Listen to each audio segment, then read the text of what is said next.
With spaces getting smaller, many fridges are seeing a surge in popularity. They're perfect for small spaces at home, at the office, or even in the RV.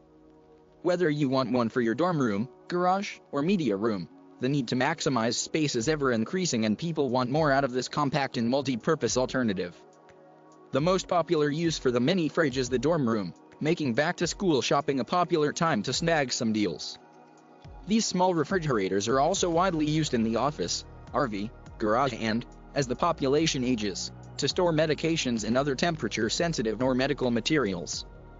With so many models and brands available, whatever your purpose and space consideration, there is a mini fridge that will fit your needs. Only buy a mini fridge that uses a compressor for cooling, not a thermoelectric element. They don't get cold enough to keep food safe to eat. Look for mini fridges that have a full-width freezer spanning the entire width of the fridge, so you have more space for frozen food. Some models have a much smaller freezer compartment.